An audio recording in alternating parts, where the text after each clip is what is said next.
A partir de agora, pela Rádio Brasil Espírita, Mãos Amigas, apresentação Eliane Rose Silva.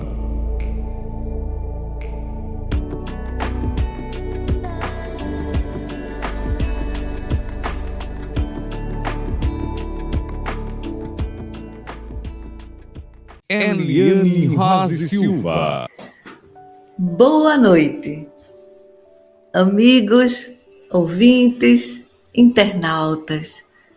É muito bom estarmos juntos, somando, multiplicando, repartindo o nosso pão espiritual da noite de hoje, intitulado Roteiro de Vida.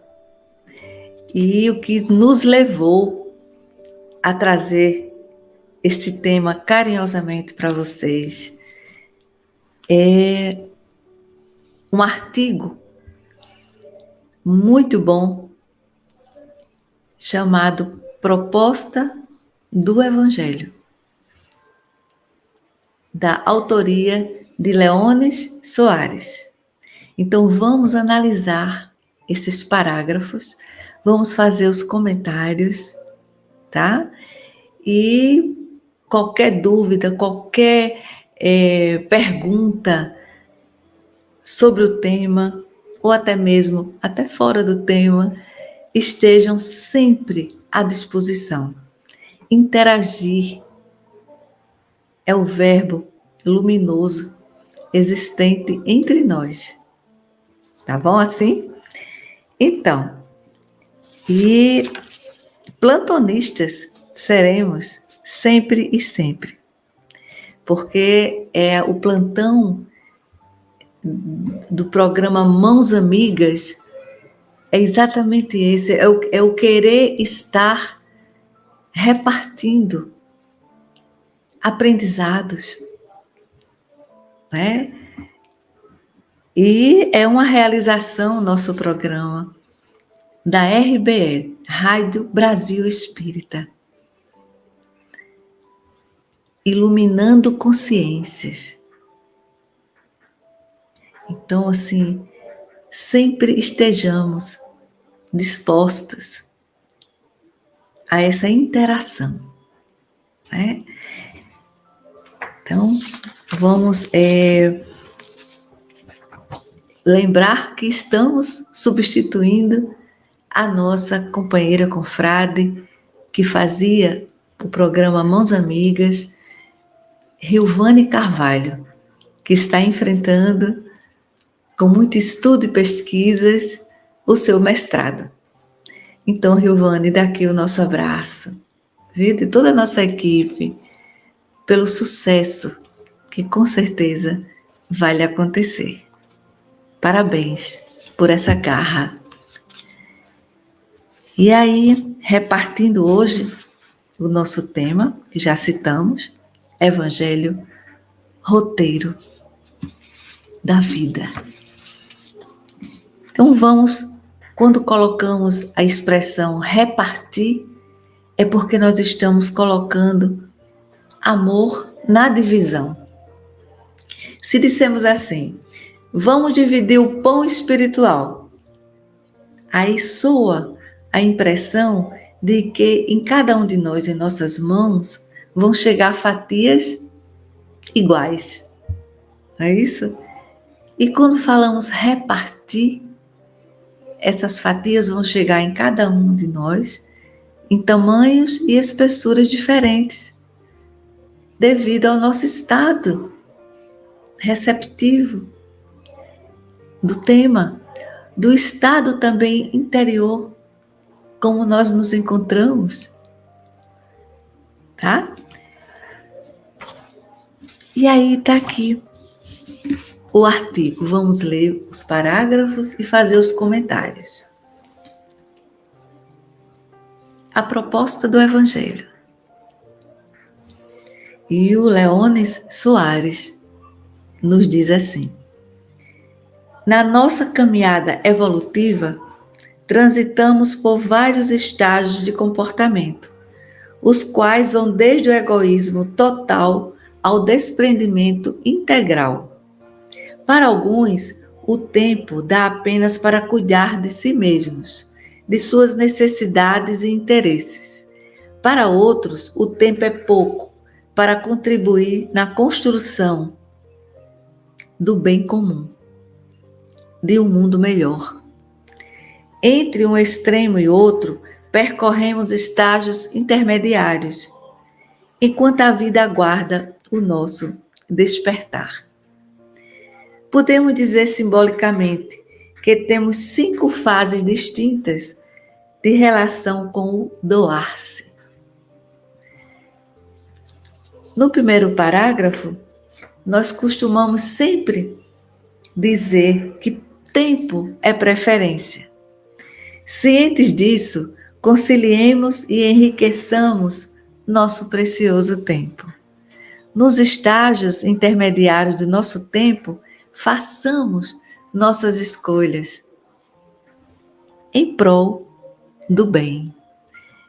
Nos concedamos nos sentirmos no lugar do outro. Sintamos no lugar do outro. Diante dos 10 mandamentos, se nós seguirmos apenas 2, já estamos cumprindo com os demais, que é o amar a Deus sobre todas as coisas e amar o próximo como a ti mesmo. Então, nos sentirmos no lugar do outro, gente, como facilita o entendimento, a misericórdia, a benevolência, essas ferramentas lindas que Deus nos dá de presente, tão arrumadinhas aqui no nosso íntimo, essa prateleira espiritual que ali constam essas ferramentas, a simplicidade, a bondade, a indulgência, o perdão às ofensas, a paz. E para sentirmos no lugar do outro, esses presentões que Deus nos deu, é para exercitá-los, é para manusear essas ferramentas. E é lamentável quantos de nós atravessamos, oportunidade reencarnatória e não nos damos conta da preciosidade existente dentro do nosso íntimo, que é exatamente essa prateleira onde constam lindas ferramentas que são manuseadas exatamente pelo livre-arbítrio, manuseadas exatamente pelo amor que nós precisamos sentir pelo outro, pelo caminhante do nosso lado, o próximo mais próximo, o menos próximo, ou até os desconhecidos. Jesus, ele conta conosco, é o nosso modelo maior. E ele nos oferece oportunidades diversas, todas sempre luminosas, através da caridade moral e também da caridade material. Evangelizemos com as nossas atitudes e gestos. Evangelizar não é somente você estar com o livro do Evangelho segundo o Espiritismo aberto e doutrinando. Não é você também abrir a Bíblia e também doutrinar, sabe? Não há necessidade somente do livro. Há necessidade de evangelizarmos também através das nossas reações. Como dissemos há pouco, dos gestos, das atitudes. Evangelizemos sempre. Através da paciência, da tolerância, da arte de saber ouvir, de falar o que deve ser dito com amor.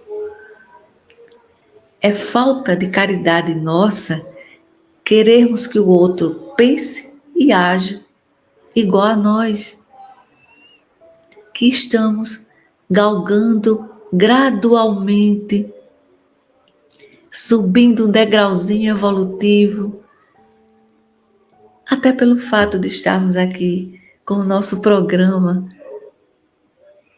não é? Somando, dividindo, multiplicando os aprendizados.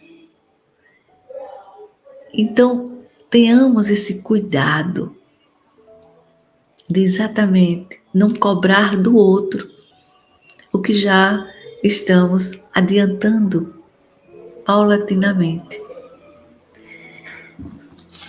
E comentando, dando a continuidade do comentário,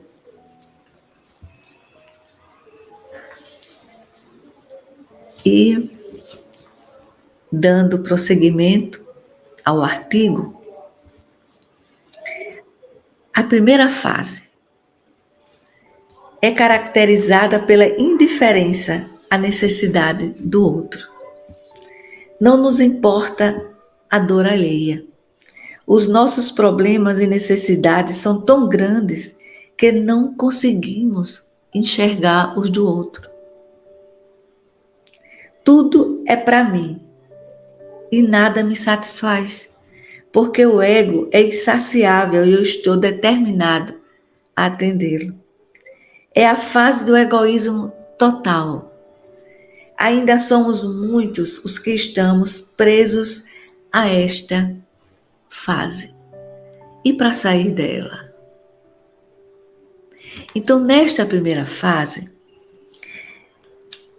lembramos que quando não conhecemos ou não absorvemos os ensinamentos divinos, ficamos alheios ao amor universal, indiferentes ao próximo, e optamos pelo estado egóico. O egoísmo é uma chaga. Nessa fase, ainda não nos damos conta que administramos todo o nosso tempo egoicamente.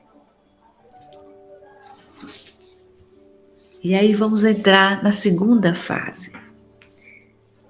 A nossa postura é de egoísmo material. Concordamos em dar alguma coisa ao outro. Ensaiamos a participação em obras assistenciais e engajamos-nos em campanhas de socorro às vítimas de calamidades. Sobretudo se o apelo for através da televisão e doação, feito pelo 0800. Porque assim a gente dá sem doar-se. Via Embratel. Mas esperamos recompensa material. E para logo, estou fazendo muito essa expressão usual. Naturalmente espero receber muito mais do que dei. É dando com a mão e estendendo as duas para receber a paga. A grande maioria de nós ainda se encontra estacionada neste estágio e também embalados pela necessidade do ter. Comentando essa segunda fase, devagar, morosamente, concordamos ao exercício e generoso. Estamos um pouquinho melhor na segunda fase, mas só material. Faz-se a doação, mas esperando a recompensa. Nesta fase, caminhamos morosamente, ainda no toma lá e de cá. A nossa rasteira expectativa do ter, muito enraizada, nutrindo a chaga dificultosa do ego. E aí nós vamos entrando na terceira fase, um pouquinho a mais no melhoramento. A terceira fase é a fase do egoísmo celestial. Já um pouco melhorados, passamos a negociar com Deus. Eu dou ou faço alguma coisa pelo outro, como doar uma roupa bastante usada, um sapato surrado, um livro didático do ano letivo anterior, um objeto de uso doméstico já desgastado pelo tempo, a visita rápida ao enfermo, um sorriso pálido a um transeunte. Mas espero que Deus me recompense com algo que pode até não ser material. Já nos desprendemos um pouco dos interesses imediatos e já deslumbramos a possibilidade de uma recompensa, que não seja obrigatoriamente nesta vida. Pode ser um lugarzinho no céu. É a fase da barganha celestial. Mas o andamento do sentir-se melhor está acontecendo.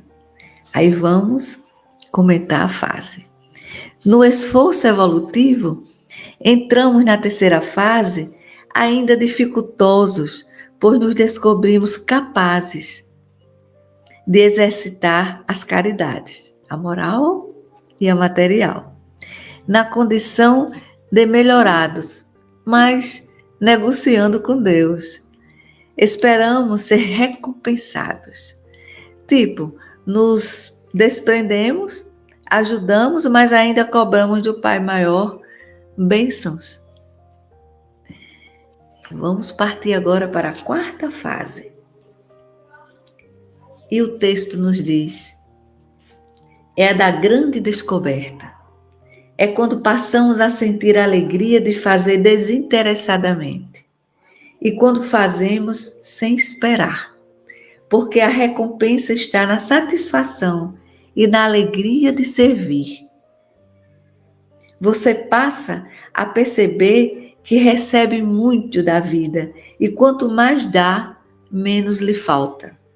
É quando doar-se apenas não basta.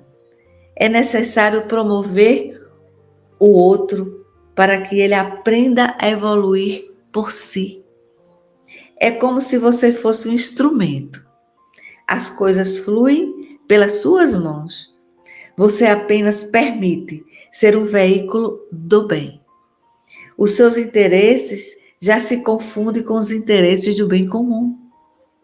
São poucos os que já conquistaram este estado de consciência. E aqui o nosso comentário. Finalmente estamos nessa fase da luminosa generosidade nos invadindo, total permissíveis ao amor em ação. Nessa quarta fase, a gigante alegria em doar, administrando seu tempo servindo, absorvendo o amor universal, desinteressadamente.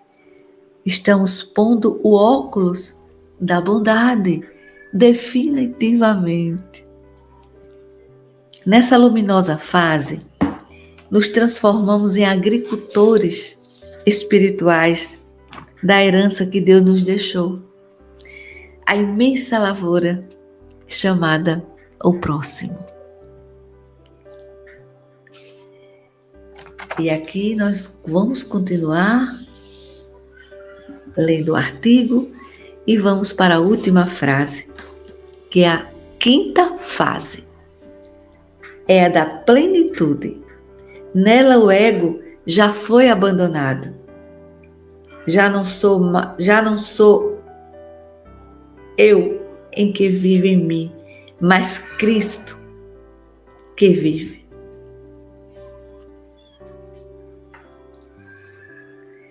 Nela o ego já foi abandonado. Já não sou em que vive, mas Cristo que vive em mim. É uma frase de Paulo de Tarso. Já compreendemos o amor de outra forma. Ou seja, não mais há o amor filial, o amor paternal, o amor maternal, o amor conjugal e outros tantos amores. O amor passa a ser um só. Quem é minha mãe? Quem são meus irmãos?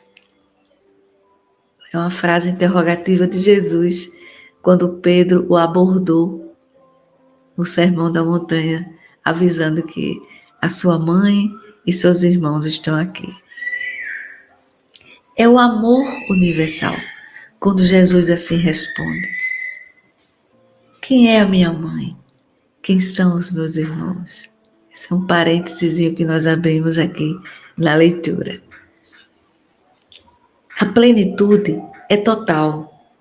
Neste estágio se encontravam os Francisco de Assis, os Chico Xavier, as Irmãs Dulces, as Madres Teresa de Calcutá e alguns poucos mais. Na essência, é esta a proposta do Evangelho. Então, aqui na quinta fase,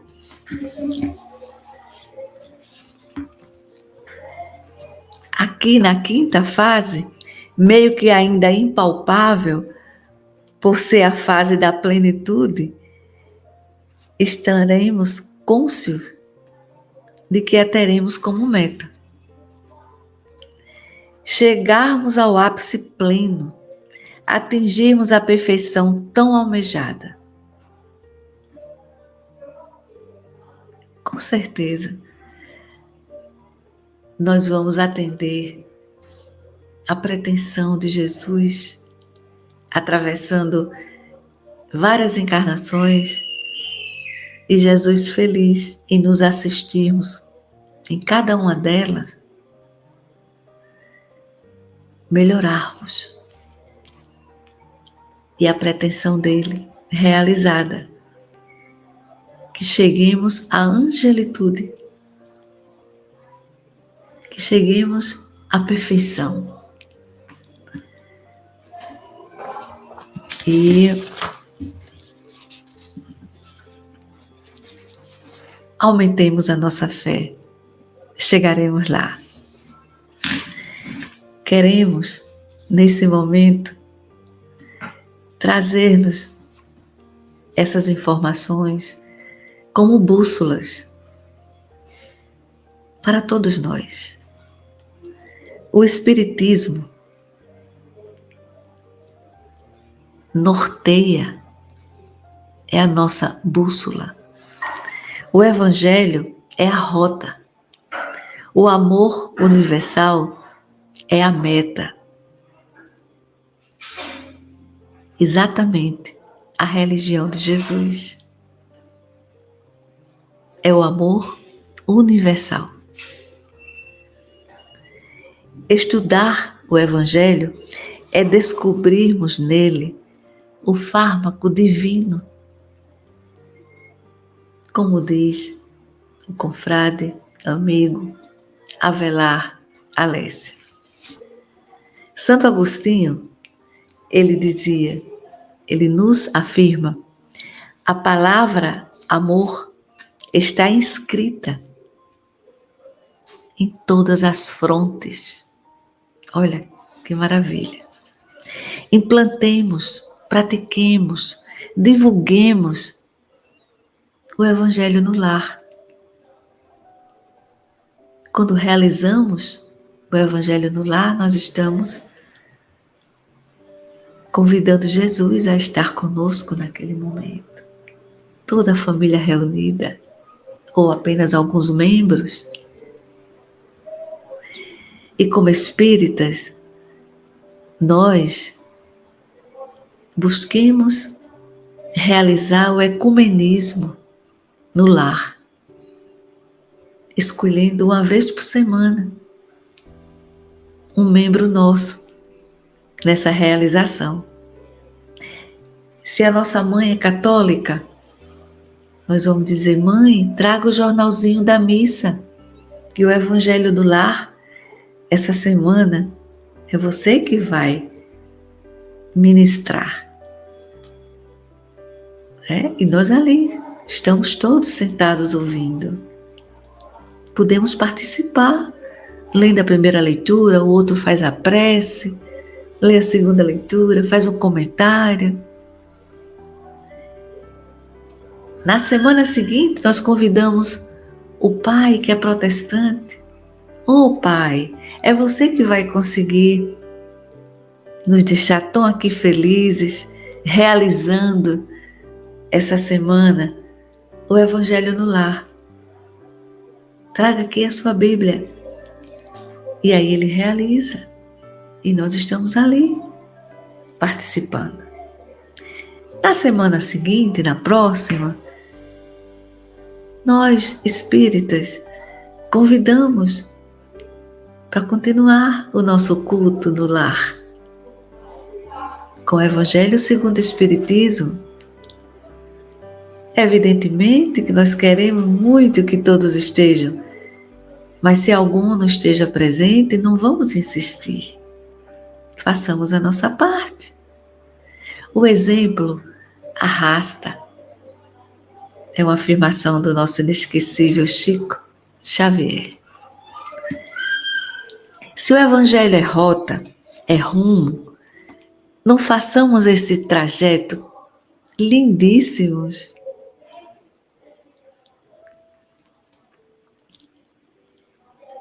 Não façamos este trajeto lindíssimo sozinhos. Brilhemos nossa luz própria. Distribuamos o aprendizado doutrinário. Conhecer o Evangelho é conhecer a antessala libertadora.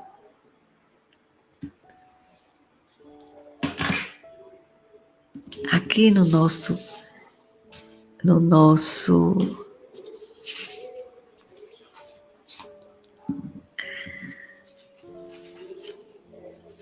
e dando continuidade às frases pedagógicas, convidativas, incentivadoras, à prática do Evangelho no lar. Alberto Almeida, homeopata no Pará, confrade, expositor, ele nos diz: a doutrina espírita é uma doutrina oceânica. Molhemos os nossos pés nesse oceano e adquiramos maturidade espiritual. O Evangelho no lar, gente, é repositório da mais pura expressão da lei do amor que rege a vida. O Evangelho é roteiro que Jesus nos ensinou e exemplificou. Ele nos serve de diretriz. O Evangelho também é referência para esforço de aprimoramento espiritual e moral. Quando um lar abre suas portas para o estudo e a prática do Evangelho, a luz da nossa doutrina também transforma-se em um posto espiritual de amparo, de paz e de luz que irradia além de seus próprios limites. Vamos sim, gente. Vamos tornar a pedir. Realizemos o Evangelho no lar, sendo ecumênicos. Se há 2000 anos estamos de posse do Evangelho, nossa rota perfeita para o amor universal, por que não distribuí-lo, não incentivar o outro a realizá-lo? Por que não apressar os nossos passos ao objetivo maior de Jesus, de chegarmos à perfeição, como já falamos há pouco. Saiamos do nosso lugar, sejamos pontos de exclamações na vida do outro. Percebamos o outro com alegria, em ajudá-lo com determinação caridosa, amorosa. Jesus segrega a sua religião, que é o amor universal. Sigamos este irmão mais velho, nosso modelo maior. Trouxemos também aqui para vocês, continuando com as citações, e interessante que na revista O Reformador nos dá toda essa luz de entendimento da soma nos estudos. E aí Juvanir Borges de Souza, ele diz: Cristo, que sempre assistiu e acompanhou através de seus missionários a toda a população dividida em povos e raças diversificadas, julgou útil e necessário a sua presença pessoal junto aos homens para retificar erros e caminhos, desvios e crenças diversas adotados pela população terrena. E mais adiante ele diz assim: a simplicidade e a bondade com que agia nas circunstâncias mais difíceis, como nas inúmeras curas que realizou e nas perseguições que sofreu injustamente, marcaram sua presença luminosa entre os homens. E ele encerra esse artigo dizendo assim: a promessa de Jesus de que pediria ao Pai a vinda de outro Consolador para relembrar seus ensinos e trazer o conhecimento de coisas novas é a comprovação de que o Mestre sabia que sua obra seria distorcida por interesses humanos. Sua promessa foi cumprida com a vinda do Espiritismo, a terceira revelação dos espíritos superiores, tendo à frente o Espírito de verdade. Então,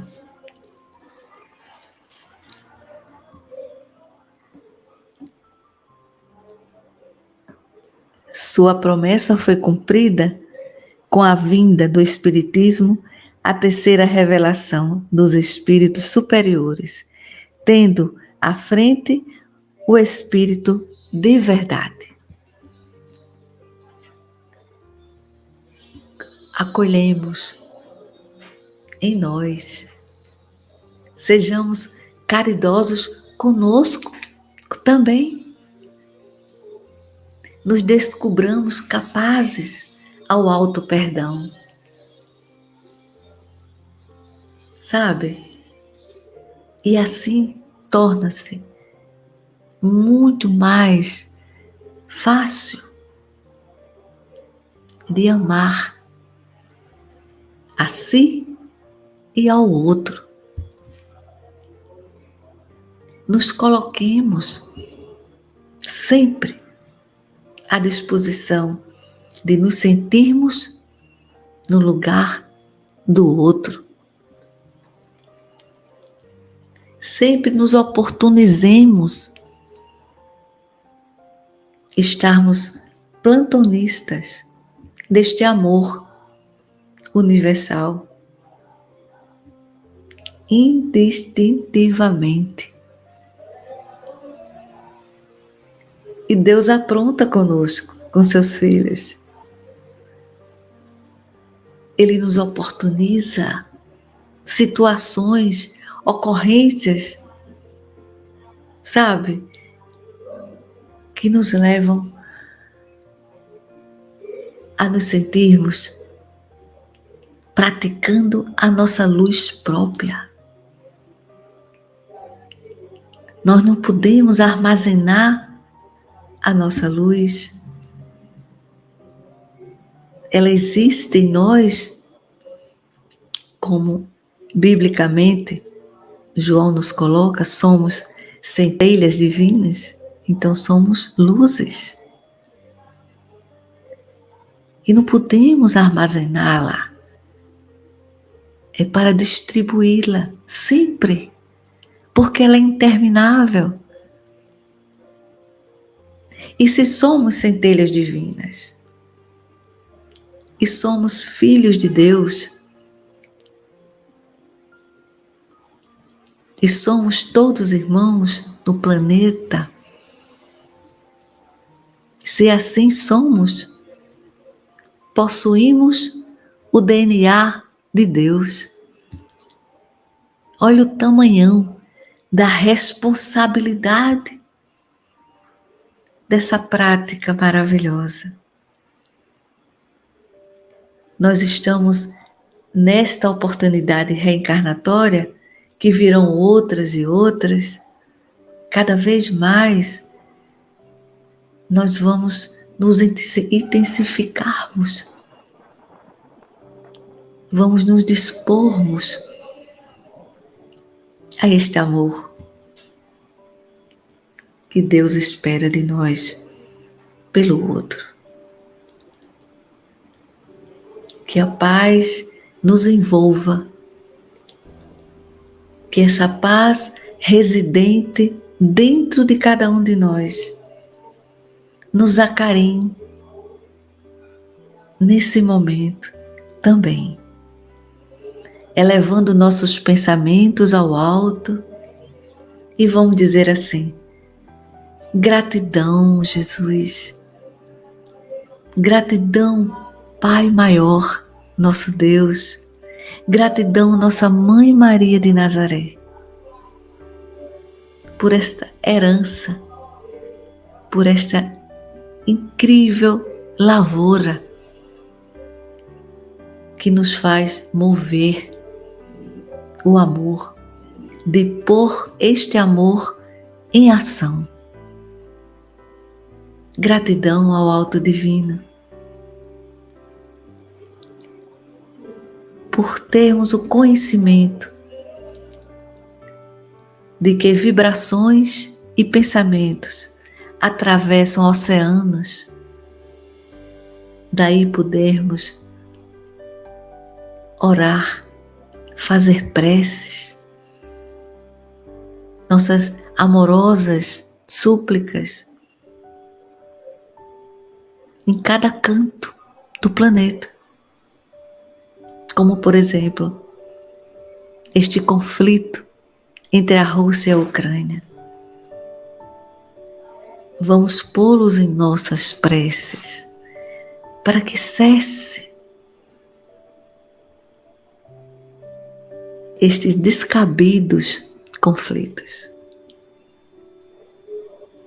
Que a paz continue em neon dentro de nós, dizendo: estou aqui.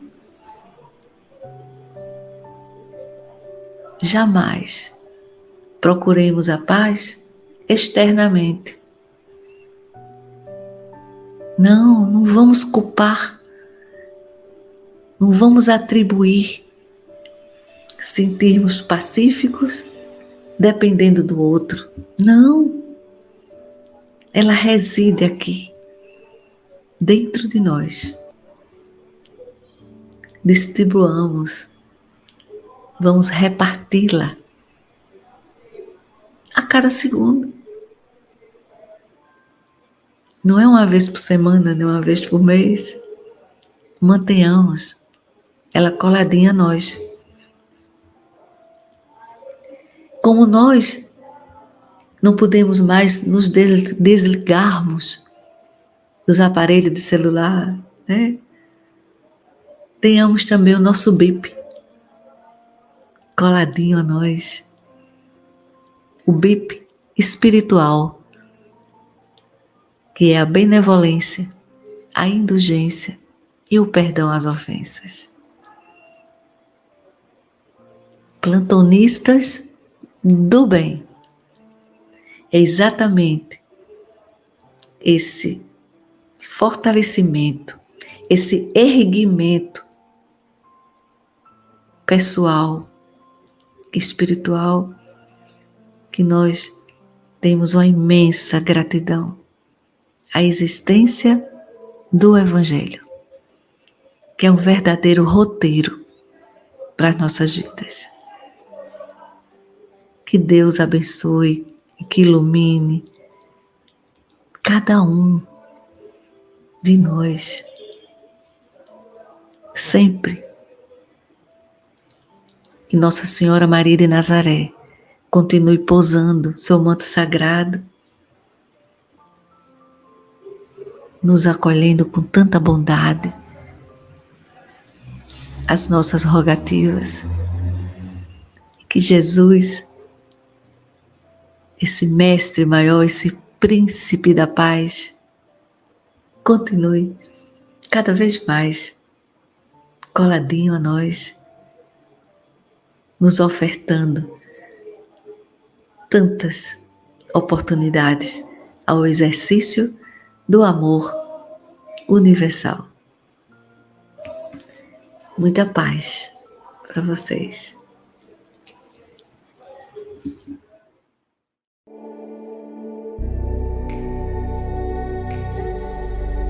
Você acabou de escutar na Rádio Brasil Espírita Mãos Amigas.